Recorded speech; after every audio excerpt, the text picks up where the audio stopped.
Landowners in New Zealand are a varied bunch, but they do have one common trait. They love the life. That was the reason the couple bought their gorse-covered acres in the north of Auckland. Their dream was to convert the land into an organic paradise. It's taken them years to realise that dream, but now they've done it. Julian O'Brien travelled to Northland for a visit.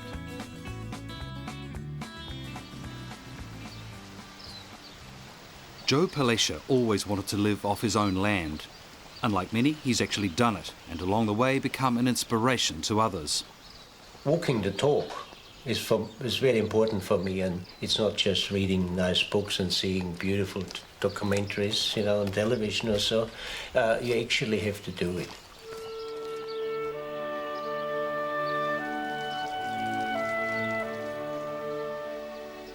Joe and his wife Trish Allen live in a quiet valley near Matakana, north of Auckland, on what was once a seemingly unfarmable wilderness of head-high gorse.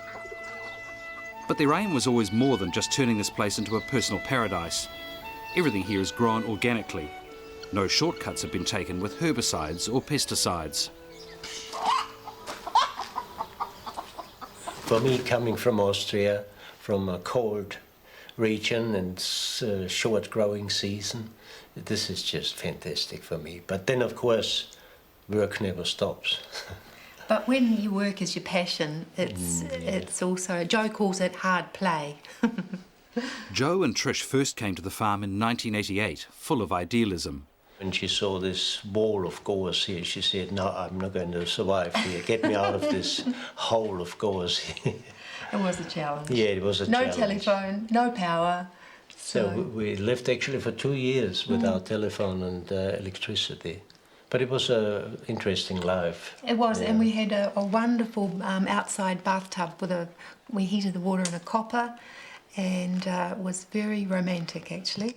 Romantic maybe, but also hard, painful work. For years and years I just had gorse in my hands all the time, I just tried to pick out the gorse every evening, but I gave it up at the end. Yes, but it was worthwhile because you can turn infertile, what the neighbours call rubbish land, into some productive unit. As Joe and Trish cleared the scrub, they began planting the orchard, which would eventually become the centrepiece of their farm. For years, progress was painfully slow, as you can see in an aerial photo of their future house, surrounded by tiny trees. But today the orchard is rich with a huge variety of plant life.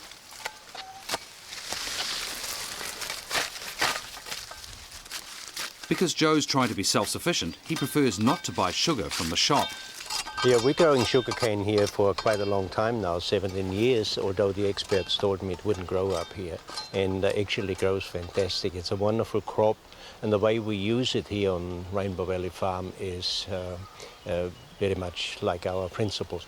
So we grow the cane on the land, and all the residue goes back on the land. So the green material is good for stock feed? The green leaf part is actually staying green over winter, so it's a fantastic supplementary feed in winter, and the animals just love it. If the cows break out, the first thing they will demolish the sugarcane in the orchard. And it's easy to grow in between fruit trees because it doesn't take much space at all, and it clumps and does not really interfere with the feeding roots of the trees if you plant it just in between. It's a fantastic crop. A really niche filler in permaculture.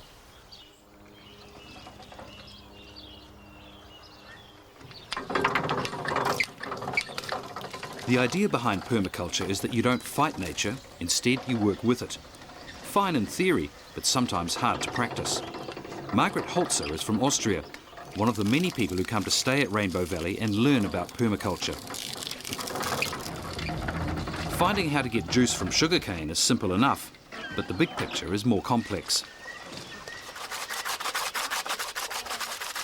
Permaculture is all about helping nature so that nature helps you.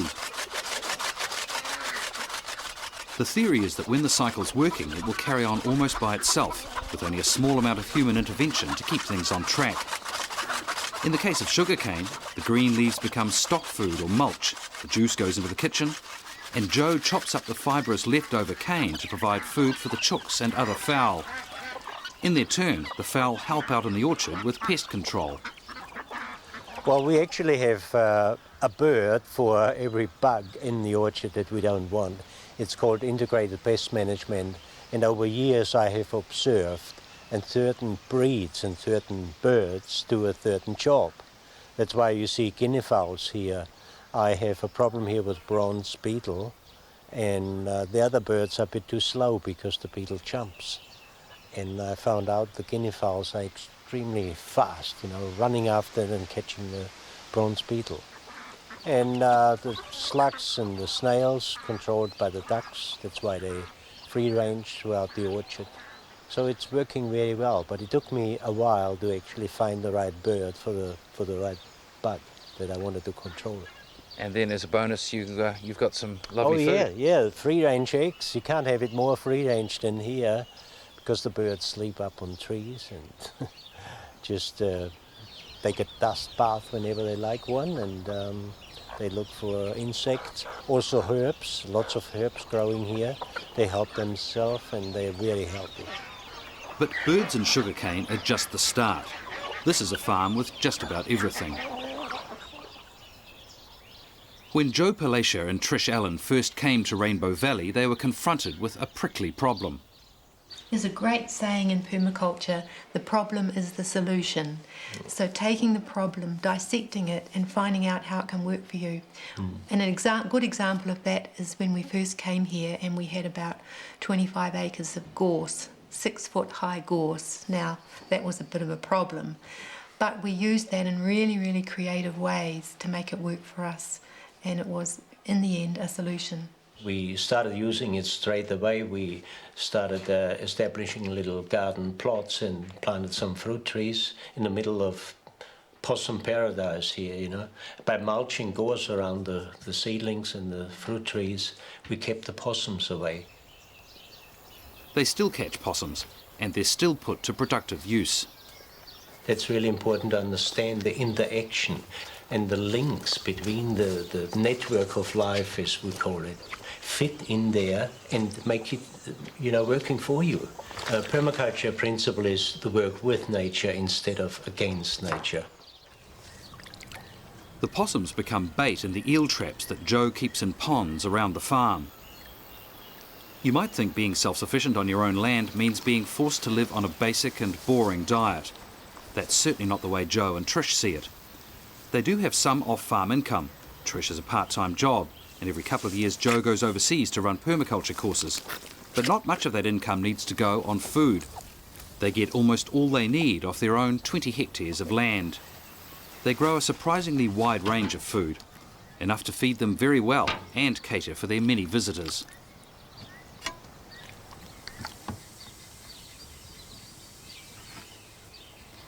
If smoked eel isn't quite to your taste, how about Chinese water chestnuts, or figs, or bananas, or baby olives, or ginger, or coffee?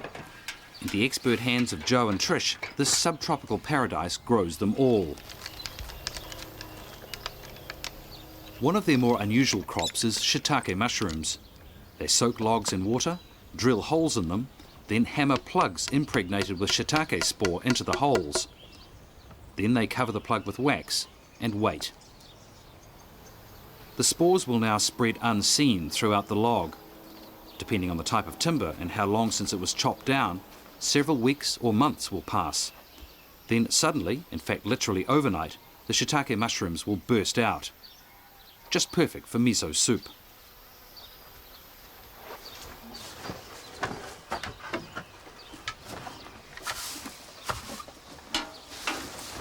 Having a house cow adds to their range of foods, not just milk, but also their own cheese and yogurt. Joe and Trish get great satisfaction out of growing their own food, but there's more to it than personal pride. They want to eat food that's been grown organically. But these days you can buy all sorts of food that's grown organically, so why grow their own? It's all to do with their philosophy of looking after the planet. If the food comes from elsewhere, it takes fuel and energy to package it and move it around the country, let alone round the world. Better, they say, to eat what's on your own doorstep. It's a philosophy that's attracting more and more interest from others. In the beginning, we just did it for ourselves. We wanted to live a sustainable lifestyle and tread lightly on the earth. But gradually over the years, lots of people got interested in what we were doing. And so about 7 or 8 years ago, we formally started doing educational programs.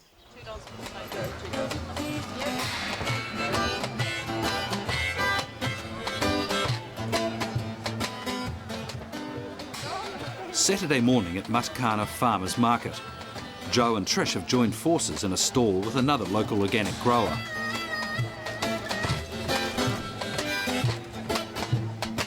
The market's new, but it's already attracting the crowds.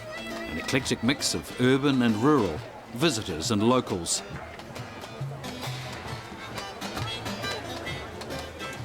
They're here to buy, but also to look around, talk to the growers, maybe pick up new ideas. It's the sort of audience that's open to hearing Joe's message. It's of course organic, it's not sprayed, so you can crush it straight away and catch the juice. To harvest sugarcane, you have to have a sugarcane knife. As well as the stall, Joe sometimes holds a forum. This time it's on growing sugarcane. Plant this up straight away, that much in soil, and then away you go. Grow your own sweets. It's fantastic for kids. Back at Rainbow Valley Farm, a different group of interested folk, this time from a local preschool centre. That's a big tree, isn't it? It's a banana palm. There you go, Millie. Oh, big fella, huh? You have to be very careful when you feed them because they don't know where the finger starts and the food ends. Oh, here come them, ladies. Yes, yes, yes. Who wants to sit on the pit? Oh! Joe's a master at adjusting his message to suit the audience. He's as much at home with these preschoolers as he is on his circuit of lectures and workshops in Europe and Japan. Doesn't feel good, huh? Okay. Joe wants the children to remember the fun of a hands-on experience with nature, but he hopes their mothers and carers will take in rather more.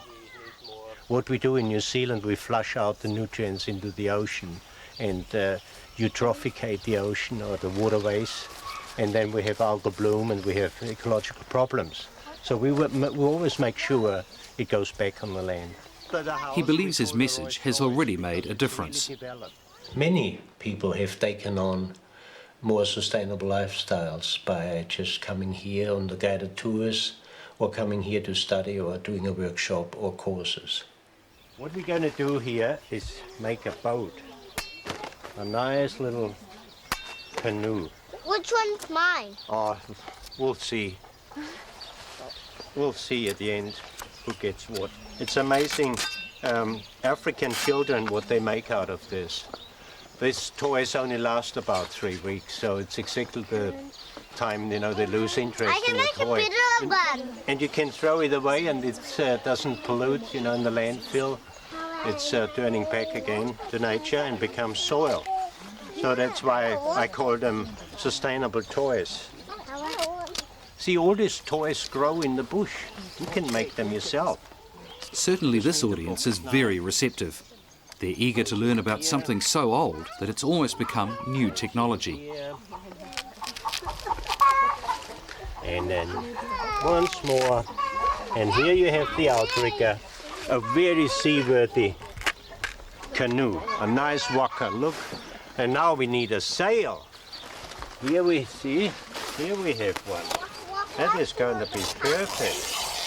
You can take this around here and the wind will catch it and it will sail. Here we go, and the big one goes this way and this way. Oh, collision again, I think. Joe's ability to inspire others comes from his energy and the fact that he gets results.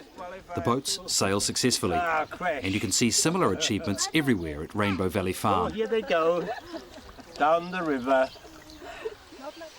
Joe and Trish built their house with macrocarpa from their own trees and mud bricks from just outside the back door. It's also designed to conserve energy. By building into the hill, we actually have an earth-sheltered house. It's facing north, So the cold wind comes over the hill, over the shelter belt, and goes over the grass roof, and it doesn't chill the house, so the chill effect is really low. Inside, it's full of quirky features, such as the river of tiles that runs down the hall. It's very much a house with its own personality. It looks all wobbly and uneven and rustic and rough, but actually we love this kind of contours and round corners, because in nature you don't find anything straight really. The straight line is very unnatural. It's a human invention. It's quite a cosy feel in here. Yeah. We like that sort of... And very personalized features in here, like we have an artist as a neighbor, and he's done wonderful work here. And bottle walls and windows. Yeah, recycling used material like old demolition cowrie. We like this kind of thing because it's unusual, not out of a catalogue or out of a factory. It's actually made by people. Another unusual feature, a composting toilet. It fits with their philosophy. The food comes off the land, so the waste has to go in here. And then, of course, we cover it with our very good wood chips. And the worms down here and the slaters and all other bacteria and microbes turn it into beautiful black, good-smelling humus soil. And it goes back on the land again. A composting toilet means there's no pollution from flushing the waste into a waterway. And underneath the toilet, there's no smell, just new soil. So it's great compost. Yeah, wonderful. Look at the worms in here. They're doing the job and breaking it up into beautiful black compost. It's a process that is amazingly fast. We end up with humus in 3-4 months. One of their favourite foods is rice, so they've planted their own. They've chosen varieties from cooler climates, such as Hokkaido in Japan, and from high in the Himalayas. This is their 6th year, and they've had mixed success so far, but Joe wants to keep trying. We do a lot of experimenting and trialing here on the farm, and we can afford to do it because we do it in small scale, not much investment. And I think we have been on here with quite a few things that turned out to be a winner, and other people are copying it, and we didn't need any money from the government. We did it ourselves. We're very proud of that. The rice grows in a paddy field till it starts to ripen. Then the water's drained away, and for the last few weeks the crop grows dry till it's cut and the grain is threshed. The paddy water has another purpose. The red weed on the surface is a valuable byproduct. This pondweed here is called, the botanical name is Azolla, and it's actually a little water fern. So we use this weed. We don't call it a weed actually, it's very beneficial for us. We use this to fix nitrogen out of the atmosphere, and then it gets fixed in the fern leaf itself, and the roots hang down and take out trace elements and minerals from the water. And actually this is best mulch for any vegetable or rice. So you actually bring fertility from the atmosphere into wherever you need it.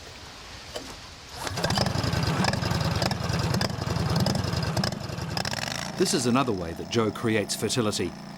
Most machines on the farm work on environmentally friendly muscle power, but Joe feels okay running a petrol-driven mulcher because it does such a big job.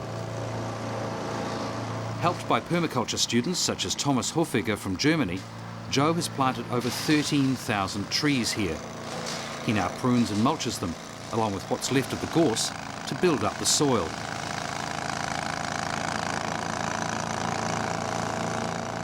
Most of the soil here is barely 2 centimetres deep. The rest got washed away when the original forest was chopped down for timber, then burnt off to create farmland. Joe's building the soil up again with the help of his visiting permaculture students. He says the job will take years, but what they've done so far has already made a huge difference. Our subsoil is actually very, very heavy clay, which is a horrific clay, ideal for a potter, but a nightmare for a garden, of course. So what we did here over years, of course, kept on adding any organic material like mulches, shredded material, and then green manures, and even coffee ground or leaves, lawn clippings, and we put this on top, and the worms, of course, and other microbes break it down and turn it into beautiful garden soil, into humus. And I show you what we have achieved over years. Of course, we created this beautiful black soil, and you can see the worms in here doing a wonderful job. At Rainbow Valley Farm, Trish and Joe have created rich soil, literally out of thin air. They've also realised their dream, successfully living by the principles they believe in, and they're inspiring others to take up similar challenges. In their eyes, permaculture is drawing on old knowledge to create a new and sustainable future. We're not only going back and using old technology, but we're looking for new solutions all the time, new ways and more appropriate solutions to use the energy of the earth and the resources of the earth more sustainably. So it's not only looking back, it's also looking forward. Some of the most amazing things have come out of just permaculture thinking.